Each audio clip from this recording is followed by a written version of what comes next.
Don't think I forgot about the book club. I didn't. I didn't forget about the book club. We completed the first Harry Potter book, which is the Philosopher's Stone, if I remember correctly. I did not forget about the book club. This is a part of a playlist, the Talking TV book club. We, and okay, so let me give y'all a little backstory for those of you that may be new.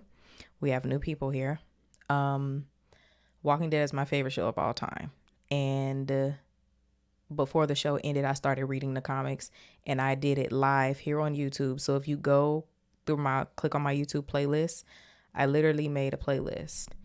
And I read every last Walking Dead comic. I read all 193 issues and the Negan book. And I actually need to go back and check because Negan had two books. I read all 193 issues of the Walking Dead comics, and then there's Here's Negan and Negan Lives. I think Negan Lives I actually didn't read, which is like the very, very, very end. Y'all let me know if we did that live on YouTube. If not, I'll do it. But anyway, that happened years ago. Read all the Walking Dead comics, and I was like, I should actually read the stuff that I'm watching if it's something interesting that I would actually read. So, thus the Talking TV book club was born, and it officially started with the Harry Potter books as far as it being on YouTube and a podcast. Me reading the Walking Dead comics was literally only on YouTube Live. We talking shit in the comments. We on live on YouTube for 3 hours, going back and forth. I'm reading, he and ha. All of that. It was a good time. But if I was to do that with everything, baby, we would never get to read nothing because y'all know we be on this bitch all night. Okay, the banter be crazy. So we already did the Philosopher's Stone. We're starting the Chamber of Secrets today. And here's the cover.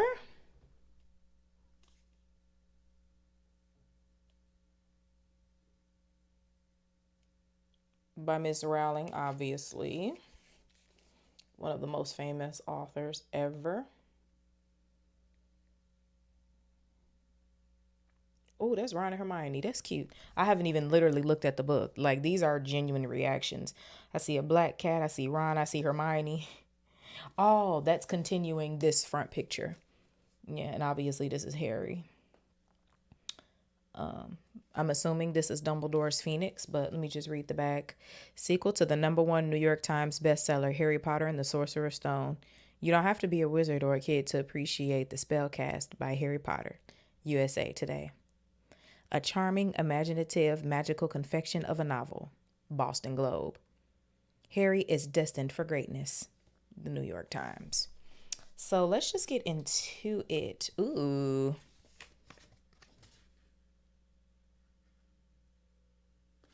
There's something here about the Dursleys. The Dursleys were so mean and hideous that summer that all Harry Potter wanted was to go back to the Hogwarts School of Witchcraft and Wizardry. But as he's packing his bags, Harry receives a warning from a strange, impish creature named Dobby, who says that if Harry Potter returns to Hogwarts, disaster will strike. And strike it does, for in Harry's second year at Hogwarts, fresh torments and horrors arise, including an outrageously stuck-up new professor, Gilderoy Lockhart, a spirit named Moaning Myrtle, who haunts the girls' bathroom, and the unwanted attentions of Ron Weasley's younger sister, Ginny. Now, y'all know they end up getting together at the end of all the Harry Potter movies. Also, all my Harry Potter movie full uncut reactions are on my site. Linked in the description is the top link. And I uploaded some 10-minute reactions here on YouTube as well. You can see them. They literally just got uploaded within the last week.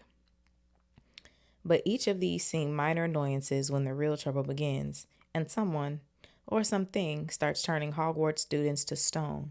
Could it be Draco Malfoy, a more poisonous rival than ever? Could it possibly be Hagrid, whose mysterious past is finally told?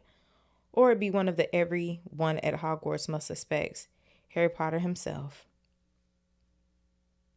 Oh, and then it's saying who made the jacket art. Mary Grand Prix 1999 Warner Brothers. Wow, copyrighted. Oh, I love that.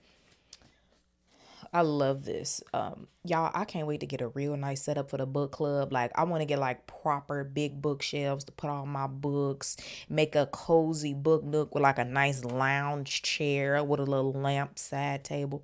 We gonna get there. Harry Potter and the Chamber of Secrets. For Sean P.F. Harris, Getaway Driver, and Foul Weather Friend. This has 18 chapters. And here's the little picture for chapter 1. I mean, fresh, crispy. I have all of the Harry Potter books and I have the Cursed Child. Even though the Cursed Child is like not really a part of the original set, but I'm reading it anyway, y'all, because I need to be in the loop to see why the Harry Potter people don't like the Cursed Child. But yeah.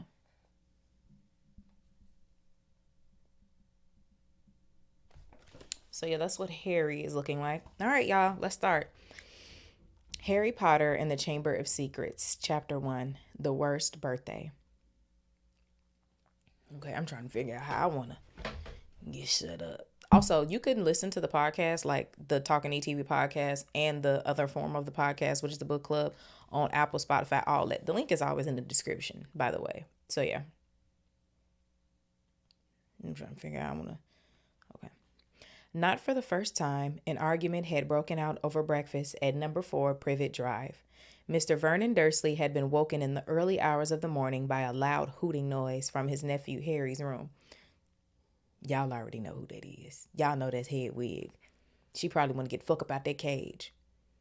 Third time this week, he roared across the table. If you can't control that owl, it'll have to go. Harry tried, yet again, to explain. She's bored, he said. She's used to flying around outside.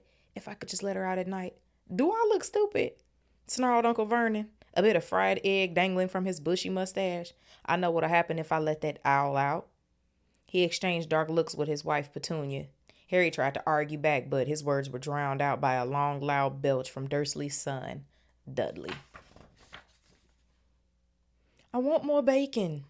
There's more in the frying pan, sweetums, said Aunt Petunia, turning misty eyes on her massive son. We must build you up while we've got the chance. I don't like the sound of that school food. You know what? We're not going to comment on Dudley's weight this early in the reading, because y'all know that boy big as the house. Nonsense, Petunia. I never went hungry when I was at Smeltings, said Uncle Vernon heartily. Dudley gets enough, don't you, son? Dudley, who was so large his bottom drooped over either side of the kitchen chair, grinned and turned to Harry. Pass the frying pan. You've forgotten the magic word, said Harry irritably. The effect of this simple sentence on the rest of the family was incredible. Dudley gasped and fell off his chair with a crash that shook the whole kitchen. Mrs. Dursley gave a small scream and clapped her hands to her mouth. Mr. Dursley jumped to his feet, veins throbbing in his temples. I meant please, said Harry quickly. I didn't mean... What have I told you? Thundered his uncle, spraying spit all over the table. That'll blow me, because y'all know they already be giving Harry a little ass bit of food, then you gonna spit on it. What doing all this goddamn hollering? About saying the M-word in our house. But how dare you threaten Dudley? Roared Uncle Vernon, pounding the table with his fist. I warned you. I will, y'all, this is in all caps, like Uncle Vernon is not having it. Y'all know ever since Harry found out he was a wizard, they scared. I warned you, I will not tolerate mention of your abnormality under this roof. Harry stared from his purple-faced uncle to his pale aunt, who was trying to heave Dudley to his feet. All right, said Harry. All right. Uncle Vernon sat back down, breathing like a winded rhinoceros.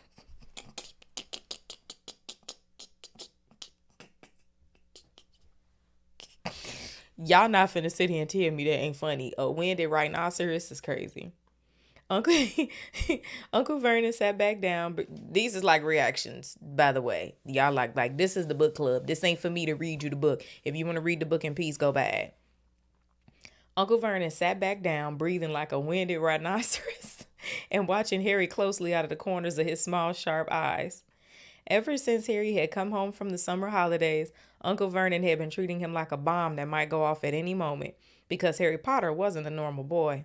As a matter of fact, he was not as normal as it possible to be. Harry Potter was a wizard fresh from his first year at Hogwarts School of Witchcraft and Wizardry. And if the Dursleys were unhappy to have him back for the holidays, it was nothing to how Harry felt. Okay, because if y'all think y'all don't want Harry here, do y'all think he want to be here? He want his mama and daddy. Okay, but that ain't gonna happen, unfortunately. He missed Hogwarts so much it was like having a constant stomach ache.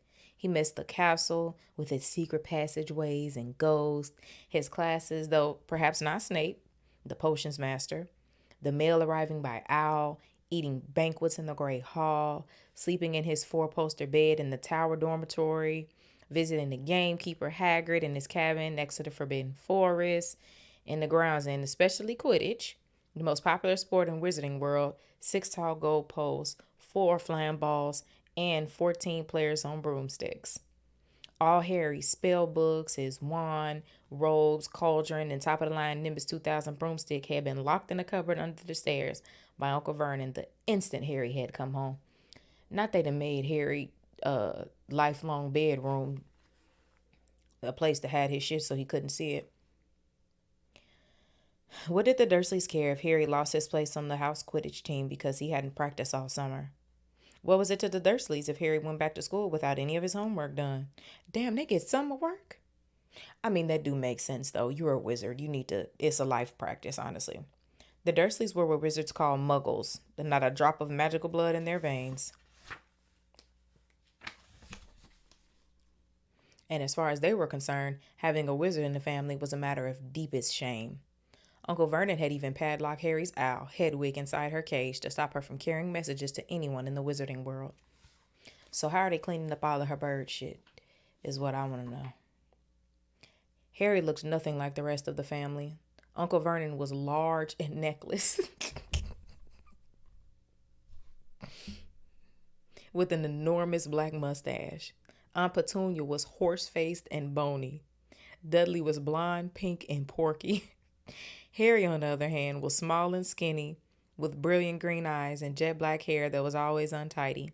He wore round glasses. On his forehead was a he wore round glasses, and on his forehead was a thin lightning-shaped scar. It was this scar that made Harry so particularly unusual, even for a wizard. This scar was the only hint of Harry's very mysterious past, of the reason he had been left on the Dursleys' doorstep 11 years before. At the age of 1 year old, Harry had somehow survived a curse from the greatest dark sorcerer of all time, Lord Voldemort, whose name most witches and wizards still feared to speak. See, Harry, that's because of your mama, baby. She put that old magic on you, that protection. That's why you made it. Harry's parents had died in Voldemort's attack, but Harry escaped with his lightning scar, and somehow nobody understood why. Voldemort's powers had been destroyed the instant he failed to kill Harry. So, Harry had been brought up by his dead mother's sister and husband. He had spent 10 years with the Dursleys, never understanding why he kept making odd things happen without meaning to, believing the Dursley story that he had got his scar in the car crash that killed his parents. And then, exactly a year ago, Hogwarts had written to Harry and the whole story had come out. Harry had taken up his place at wizard school, where his scar was famous, but now the school year was over, and he was back with the Dursleys for the summer. Back to being treated like a dog that had rolled in something smelly. The Dursleys hadn't even remembered that today happened to be Harry's 12th birthday. Of course, his hopes hadn't been high. They'd never given him a real present, let alone a cake.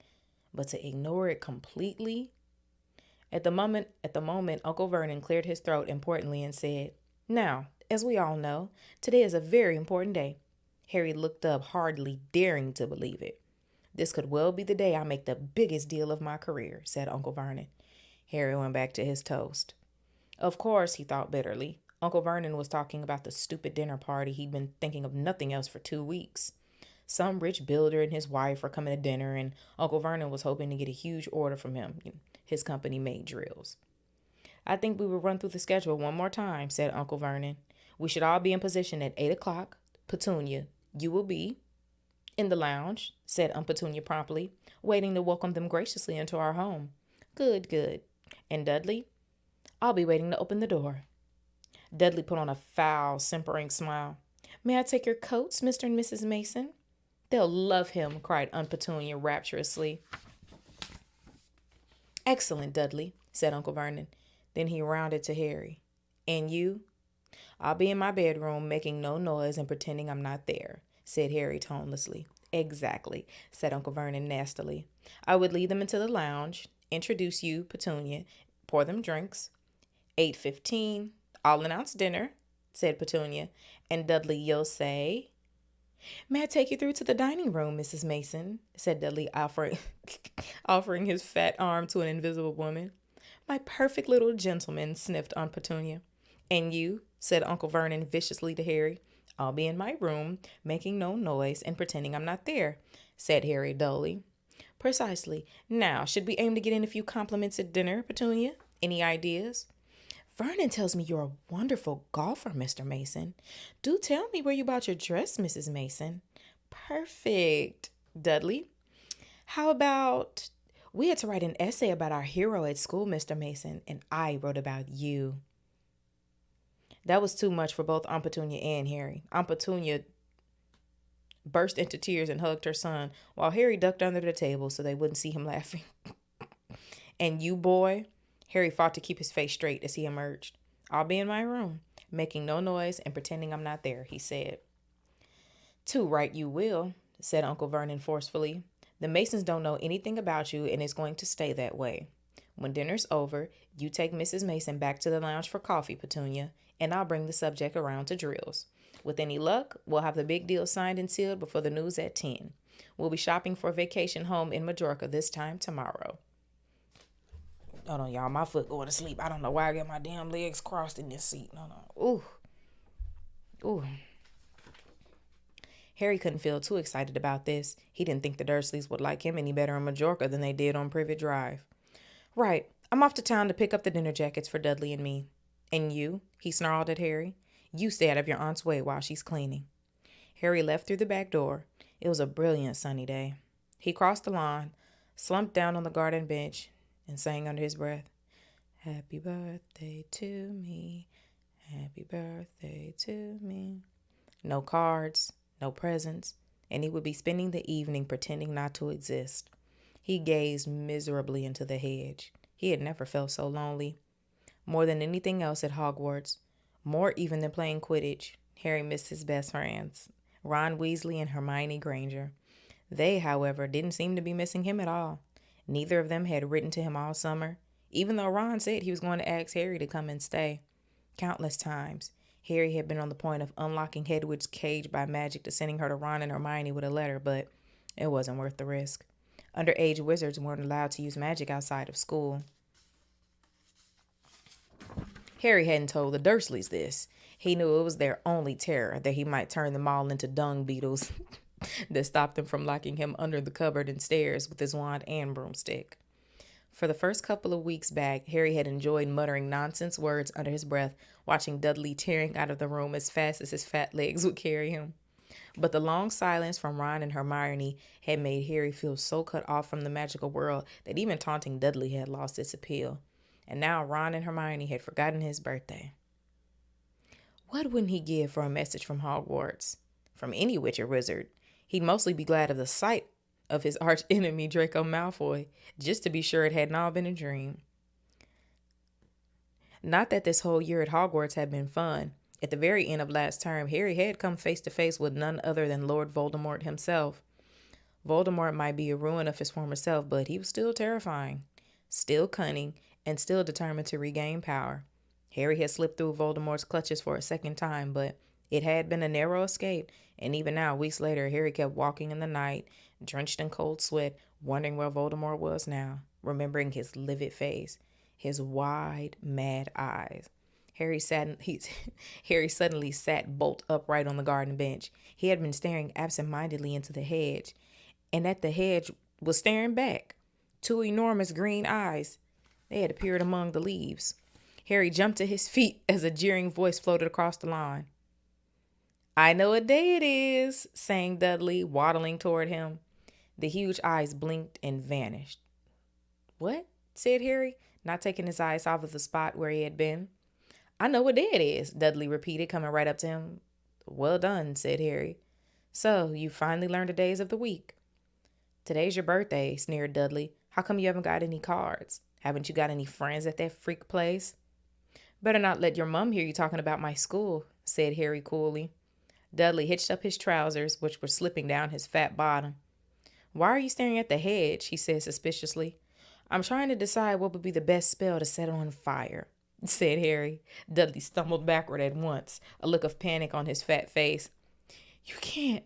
Dad told you not to do magic, he said. He'll chuck you out of the house, and you haven't got anywhere else to go, and you haven't got any friends to take you.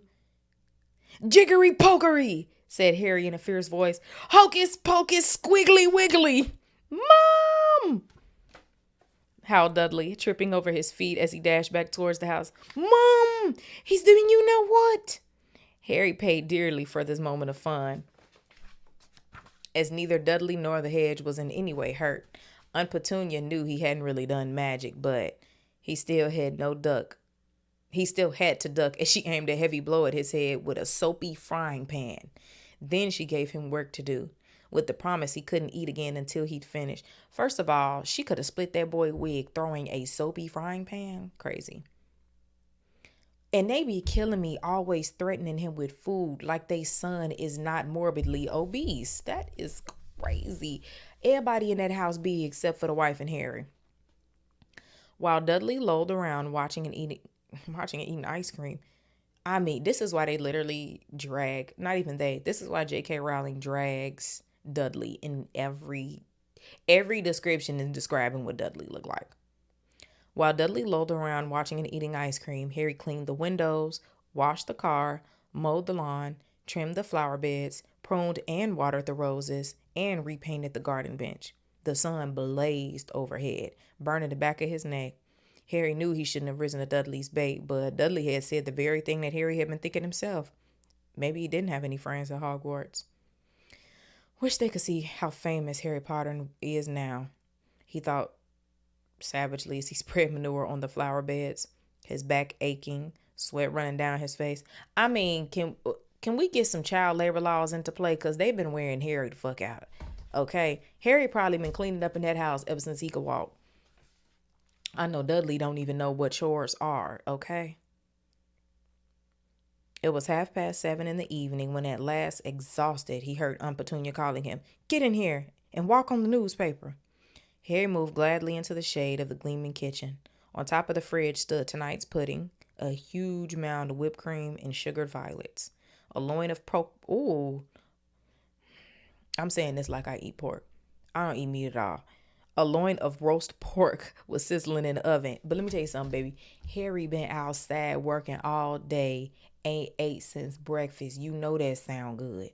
Pudding, roast pork. You know that child hungry. Eat quickly, the Masons will be here soon, snapped Aunt Petunia, pointing to 2 slices of bread and a lump of cheese on the kitchen table. Harry can't get a little piece of pork. Harry can't get a little piece of pork. You know what? These people be feeding Harry just enough to keep him alive. I gotta read that again, y'all. Eat quickly. The Masons will be here soon, snapped Aunt Petunia, pointing to 2 slices of bread and a lump of cheese on the kitchen table. She was already wearing a salmon pink cocktail dress. Harry washed his hands and bolted down his pitiful supper. The moment he had finished, Aunt Petunia whisked away his plate. Upstairs. Hurry. He was probably eating on the damn paper plate. As he passed the door to the living room, Harry caught a glimpse of Uncle Vernon and Dudley in bow ties and dinner jackets. He had only just reached the upstairs landing when the doorbell rang and Uncle Vernon's furious face appeared at the foot of the stairs. Remember, boy, one sound. Harry crossed to his bedroom on tiptoe, slipped inside, closed the door, and turned to collapse on his bed. The trouble was, there was already someone sitting on him. Now y'all know I watched all the Harry Potter movies. So there's gotta be Dobby, the house elf. Let me see. Chapter 2 is titled Dobby's Warning. After chapter 2, I am done for today. Y'all look at Dobby in the book. Dobby. I am so happy that Dobby was avenged in Deathly Hallows Part 2. Chapter 2, Dobby's Warning. Harry managed not to shout out but it was close thing. The little creature on the bed had large bat-like ears and bulging green eyes the size of tennis balls. Harry knew instantly what this was. Harry instantly knew this is what had been watching him out of the garden hedge that morning. As they stared at each other, Harry heard Dudley's voice from the hall. May I take your coats, Mr. and Mrs. Mason? The creature slipped off the bed and bowed. The creature slipped off the bed and bowed so low that the end of its long, thin nose touched the carpet. Harry noticed that it was wearing what looked like an old pillowcase, with rips for arms and leg holes. Hello, said Harry nervously. Harry Potter, said the creature in a high-pitched voice. Harry was sure would carry down the stairs. So long as Dobby wanted to meet you, sir. Such an honor it is. Thank you, said Harry, edging along the wall and sinking into his desk chair next to Hedwig, who was asleep in her large cage. He wanted to ask, what are you, but thought it would sound too rude, so instead he said, who are you? Dobby, sir. Just Dobby. Dobby the house elf, said the creature. Oh, really? Said Harry. I don't want to be rude or anything, but this isn't a great time for me to have a house elf in my bedroom. Aunt Petunia's high, false laugh sounded from the living room. The elf hung his head. Not that I'm not pleased to meet you, said Harry quickly, but, is there any particular reason you're here? Oh, yes, sir, said Dobby earnestly. Dobby has come to tell you, sir. It is difficult, sir. Dobby wonders where to begin. Sit down, said Harry politely, pointing at the bed. To his honor, the elf burst into tears, very noisy tears. Sit down,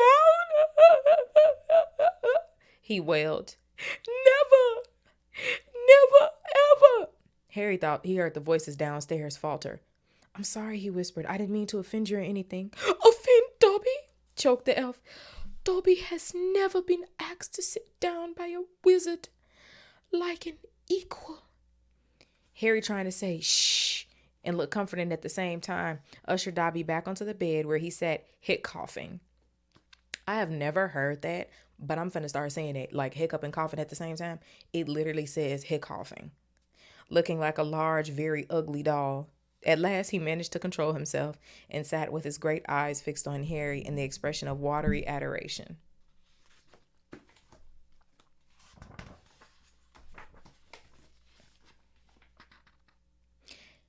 You can't have met any decent wizard, said Harry, trying to cheer him up. Dobby shook his head. Then, without warning, he leapt up and started banging his head furiously on the window, shouting, Pat! Dobby! Pat! Dobby! Don't, what are you doing? Harry hissed, springing up and pulling Dobby back onto the bed. Hedwig had woken up with a particularly loud screech and was beating her wings wildly against the bars of her cage. Okay, Hedwig said, excuse me. Dobby had to punish himself, sir, said the elf, who had gone slightly cross-eyed. Dobby almost spoke ill of his family, sir. Your family? The wizard family Dobby serves, sir. Dobby is a house elf, bound to serve one house and one family forever. Y'all, I wonder how old Dobby is. Y'all, before Bellatrix killed him. How old is Dobby? Dobby shuddered. Oh, no, sir, no. Dobby will have to punish himself most grievously for coming to see you, sir. Dobby will have to shut his ears in the oven door for this, if they ever knew, sir. It's so funny watching all of the movies for the first time and now reading the books for the first time, because I literally see the movie Dobby doing this as I'm reading it. I'm not reading it and creating it, the scene in my head. I just see the movie in my head. I'm not over shutting his ears in the oven door.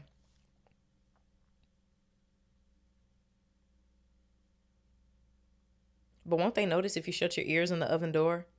Dobby doubts it, sir. Dobby is always having to punish himself for something, sir. That lets Dobby get on with it, sir. Sometimes it reminds me to do extra punishments. But why don't you leave? Escape? A house elf must be set free, sir, and the family will never set Dobby free. Dobby will serve the family until he dies, sir. Harry stared. And I thought I had it bad staying here for another 4 weeks, he said. This makes the Dursley sound almost human. Can't anyone help you? Can't I? Almost at once, Harry wished he hadn't spoken. Dobby dissolved again into wails of gratitude. Please, Harry whispers frantically, please be quiet. If the Dursleys hear anything, if they know you're here. Harry Potter asks if he can help Dobby. Dobby has heard of your greatness, sir, but of your goodness, Dobby never knew. Harry, who was feeling distinctly hot in the face, said, whatever you've heard about my greatness is a load of rubbish. I'm not even top of my year at Hogwarts. That's Hermione. But he stopped quickly because thinking about Hermione was painful. Harry Potter is humble and modest, said Dobby, said Dobby reverently, his orb-like eyes aglow. Harry Potter speaks of not his triumph over he who must not be named. Voldemort, said Harry. Dobby clapped his hand over his ears, his bat ears, and moaned. Ah, speak not the name, sir. Speak not the name. Sorry, Harry said quickly. I know lots of people don't like it. My friend Ron. He stopped again. Thinking about Ron was painful too. Dobby leaned toward Harry, his eyes wide as headlights. Dobby heard tell, he said hoarsely, that Harry Potter met the Dark Lord for a second time just weeks ago. That Harry Potter escaped yet again. Harry nodded and Dobby's eyes suddenly shone with tears. Ah, sir, he gasped, dabbing his face with a corner of the grubby pillowcase he was wearing. Harry Potter is valiant and bold. Has braved so many dangers already. But Dobby is coming to protect Harry Potter, to warn him, even if he does have to shut his ears in the oven door later. Harry Potter must not go back to Hogwarts. There was a silence broken only by the chink of knives and forks from downstairs at the distant rumble of Uncle Vernon's voice. What? Harry stammered. But I've got to go back. Term starts on September 1st. It's all that keeps me going. You don't know what it's like here. I don't belong here. I belong in your world at Hogwarts.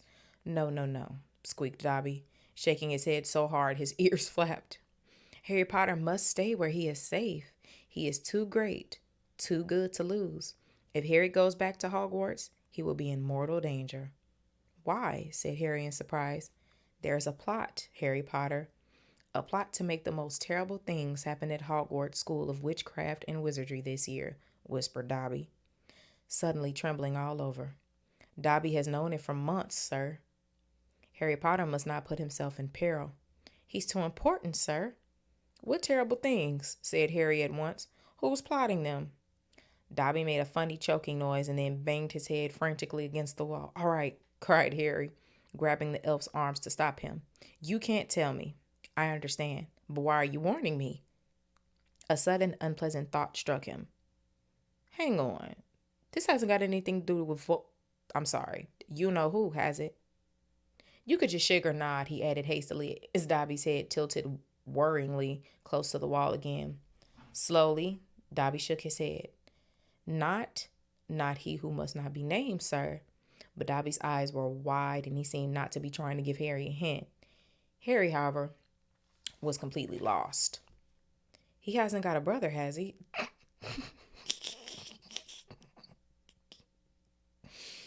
This is funny. Dobby shook his head, his eyes wider than ever. Also, because I just watched the movies and now I'm reading, because I just watched the movies for the first time and now I'm reading the books for the first time, like I've literally never even opened these and skimmed the pages. That's why they so crispy. But now that I've seen the movies, I know that Dobby knows this because he works for the Malfoys. And obviously, Lucius is a devotee of the Dark Lord. So I know Dobby just be in the house listening to them like, oh, I'm finna go tell Harry. Dobby shook his head, his eyes wider than ever. Well then, I can't think who else would have a chance of making horrible things happen at Hogwarts, said Harry. I mean, there's Dumbledore for one thing. You know who Dumbledore is, don't you? Dobby bowed his head. Albus Dumbledore is the greatest headmaster Hogwarts has ever had. Dobby knows it, sir. Dobby has heard Dumbledore's powers rival those of he who must not be named, at the height of his strength. Okay, heavy on that, baby, because y'all know Also, my top 5 Harry Potter characters is literally Dobby, Luna, Hagrid, Dobby, Dumbledore, Hagrid, Luna, McGonagall. Hagrid was like a instant like. Like pretty much actually all of these people were instant likes, but I don't really know what order to put them in, but it's Dobby, Hagrid, Dumbledore, Luna, and McGonagall. That's my top five. It is. And then after that top five, then I would say Hermione would be like number six. But the top five is them. Loves oh, I was so hurt and have blood prints. Okay, we ain't gonna do that.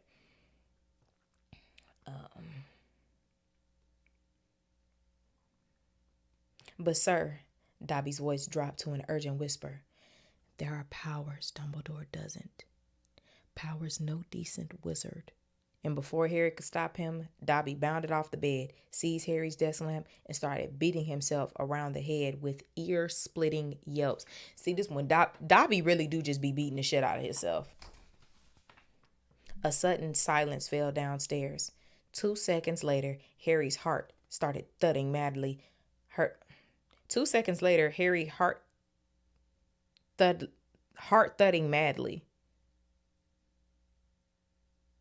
Oh, 2 seconds later, Harry, heart thudding madly, heard Uncle Vernon coming into the hall, calling, Dudley must have left his television on again.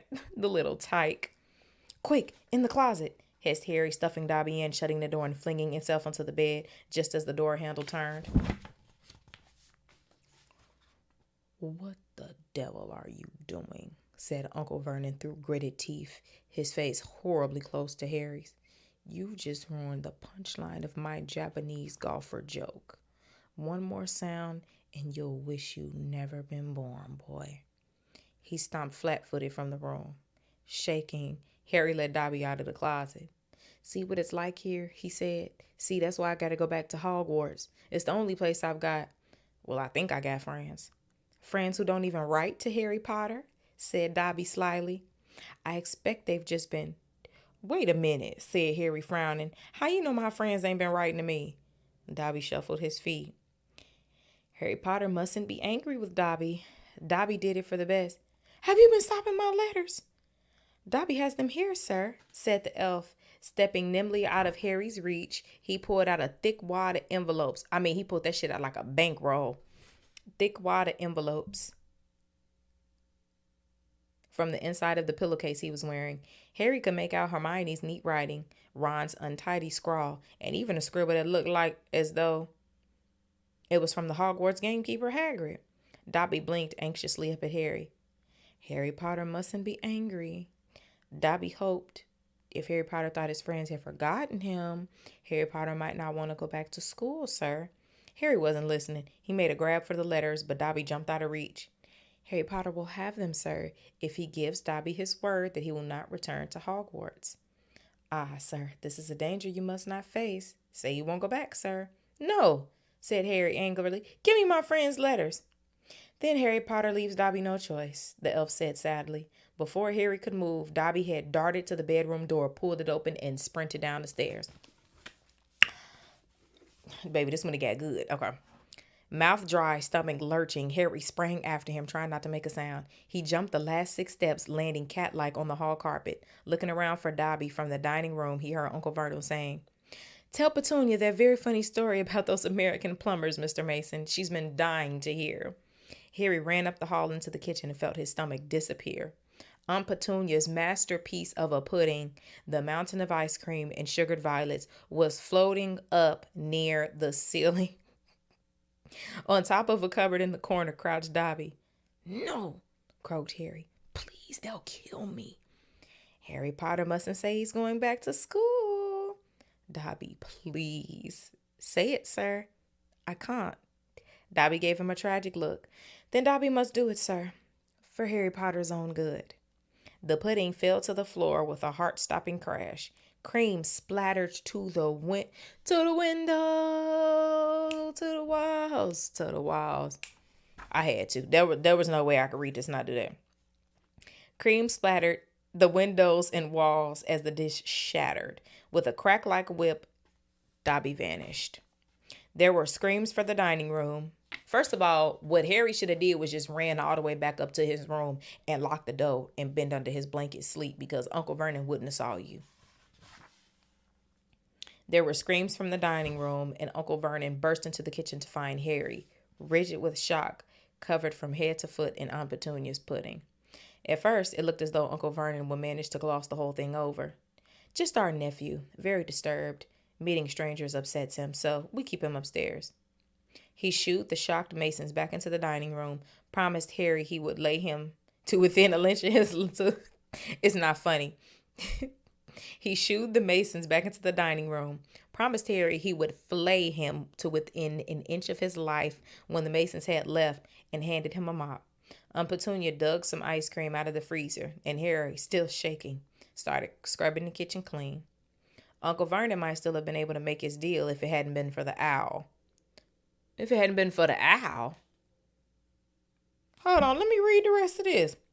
Aunt Petunia was just passing around a box of after-dinner mints when a huge barn owl swooped through the dining room window. Y'all, what are the odds? This is what the Dursleys get for being terrible people. Wow. Aunt Petunia was just passing around a box of after-dinner mints when a huge barn owl swooped through the dining room window, dropped the letter on Mrs. Mason's head, and swooped out again. Mrs. Mason screamed like a banshee and ran from the house, shouting about lunatics.